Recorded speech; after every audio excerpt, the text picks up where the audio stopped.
여러분 안녕하십니까? 지난 강의에서는 개방경제에서의 승수 효과를 이국경제를 중심으로 설명했습니다.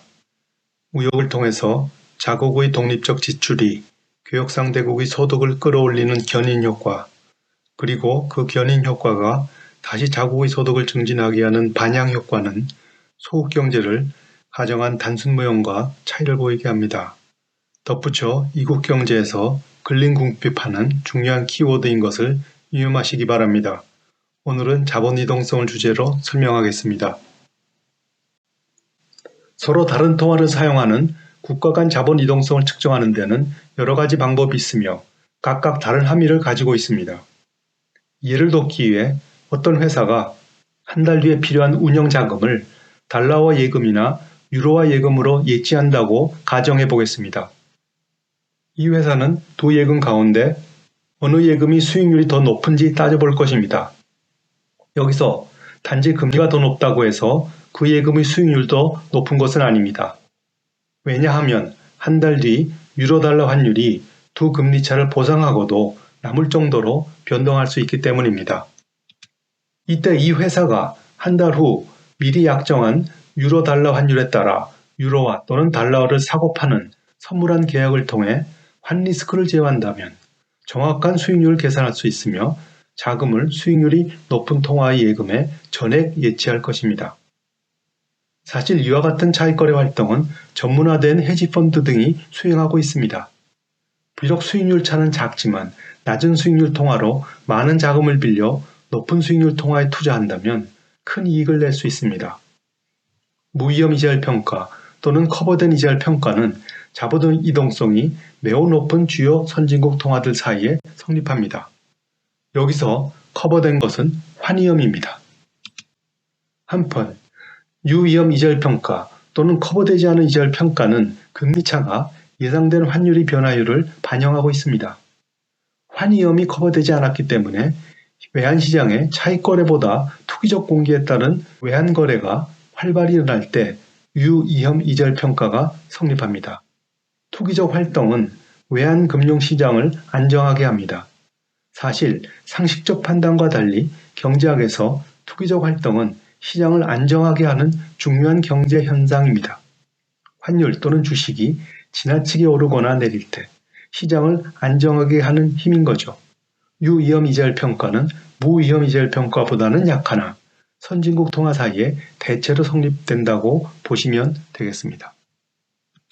한편 무위험 이자율 평가가 성립하고 유위험 이자율 평가가 일어난다면 선물 환율은 미래의 예상된 현물 환율과 같습니다. 유위험 이자율 평가와 상대 구매력 평가가 모두 성립할 때 양국의 실질 금리가 같아지는 실질 이자율 평가가 성립하게 됩니다. 상대 구매력 평가가 장기적인 현상이라는 것을 고려하면 실질 이자율 평가 역시 장기적으로 성립하는 것이며 광의의 자본이동성으로 볼 수 있습니다.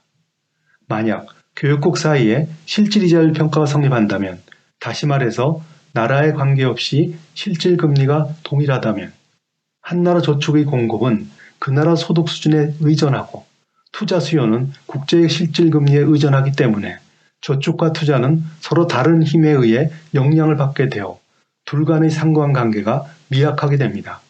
실제로 저축과 투자는 자본이동성이 높은 OECD 회원국과 같이 소득이 높은 나라들 간의 그 상관관계가 작고 시간이 지남에 따라 상관관계는 더 낮아지는 추세를 보이고 있습니다. 이 추세는 광의의 자본이동성은 선후진국보다는 선진국 사이에서 그리고 글로벌화가 많이 진전될수록 높다는 시사점을 주고 있습니다.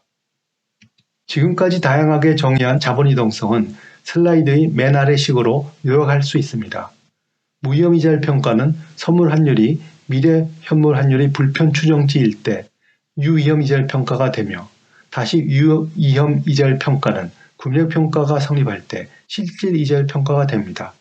여기서 불편 추정치라 함은 현물 환율이 일정한 통계적 분포를 이룰 때 선물 환율이 그 분포의 평균값인 것을 말합니다. 그러나 설명한 이자율 평가는 모든 나라에 성립하는 것은 아닙니다. 만약 자국이 소득이 낮은 나라라고 가정한다면 자국과 글로벌 경제의 중심국인 미국 금리 사이에 위험 프리미엄이 존재하게 됩니다. 우선 통화 프리미엄은 미래 환율 변화의 기대치뿐 아니라 델타로 표시한 환위험 프리미엄이 추가됩니다. 환위험 프리미엄은 위험 깊이적인 선진국 투자자가 요구하는 프리미엄입니다. 이것은 위험 깊이적인 사람은 50대 50의 공평한 게임에 응하지 않는 것과 같습니다. 공평한 게임은 여기서 유위험 이절 평가에 해당합니다. 충분한 보상, 즉 60대 40과 같이 유리한 게임이 되어야 비로소 응할 수 있게 되는데 자국금리가 유위험 이절 평가 수준의 금리보다 더 높아야 한다는 거죠. 두 번째는 부도위험 프리미엄, 즉 국가 프리미엄입니다. 부도위험 프리미엄은 자국의 달러화 예금 금리와 미국이나 부도위험이 매우 낮거나 없을 것으로 예상되는 선진국의 달러화 예금 금리의 차로 정의될 수 있습니다. 따라서 두 프리미엄의 존재는 선진국과 신흥국 또는 개발도상국 사이에 유위험 이절 평가를 성립하기 어렵게 한다는 것을 알 수 있습니다.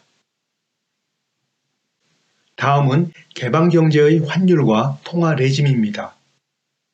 다음은 로그 값으로 표시한 화폐시장 균형의식, 상품시장의 통합을 나타내는 절대 구매력 평가의식, 그리고 자본시장의 통합을 표시하는 유위험 이절 평가의 식입니다.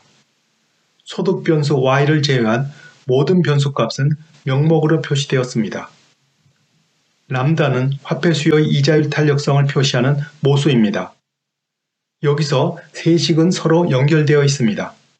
다시 말해서 세 시장에서 통화량, 금리, 물가, 환율 등 명목 변수들이 상호작용을 하고 있는 것입니다. 통화당국은 이 변수들에 대한 경제 주체의 기대를 고정하기 위해 통제할 명목 변수, 즉 일종의 닷이 필요하며 이 닷으로 물가 안정을 유도하게 됩니다.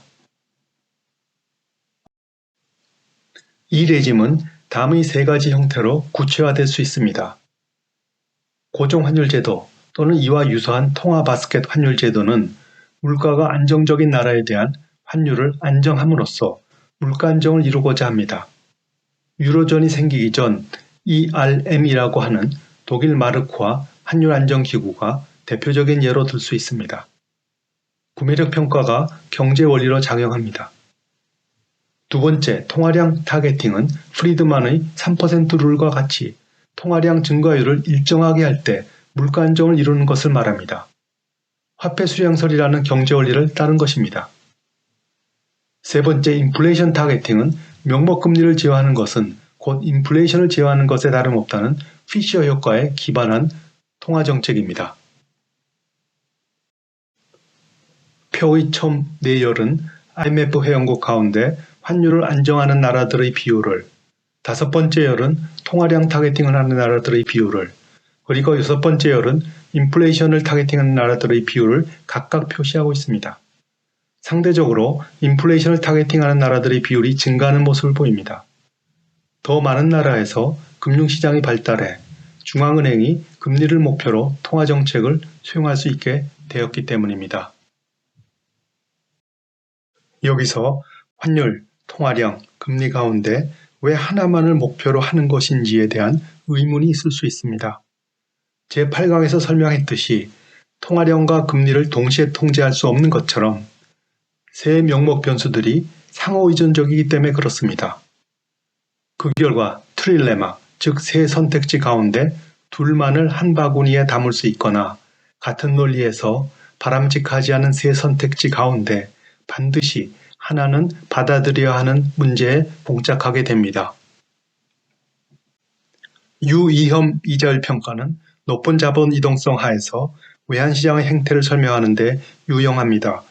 수평축은 환율을, 수직축은 금리를 나타낼 때 유위험 이절 평가, 즉 UIP 곡선은 우하향합니다.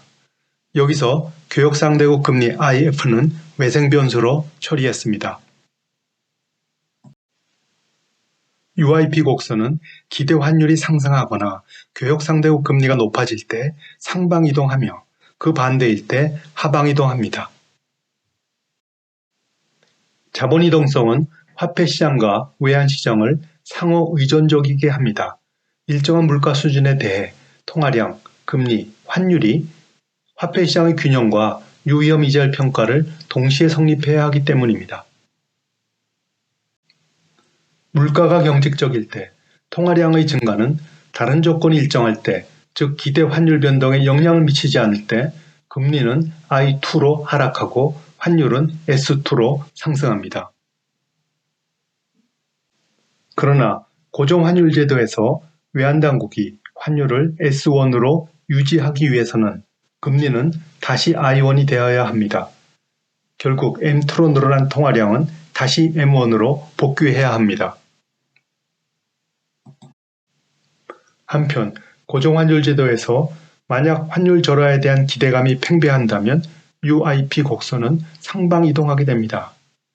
S1을 유지하기 위한 금리 수준이 I1이 아니라 I3가 되는 거죠. 이때 통화당국은 통화량을 M3로 줄이는 수밖에 없습니다.